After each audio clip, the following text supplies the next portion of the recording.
Trending ngayon ang lumabas mismong balita na umano'y gusto ni Bimbi itong si Riza May.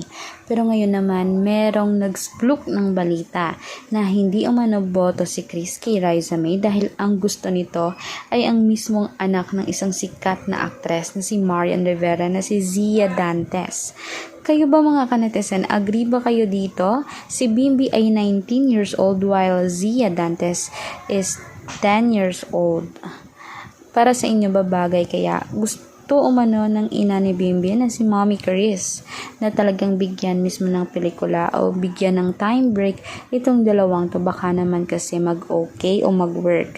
And alam naman natin sa panahon ngayon is age doesn't matter, kaya naman gusto muna itambal ni Chris Aquino ang anak niya kay Zia Dantes na talagang super pretty at nakakaaya ang itsura nito.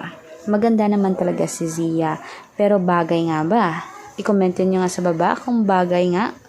At huwag kalimutan mag-subscribe, i-click ang notification bell para lagi kang updated sa videos natin na trending. Salamat po!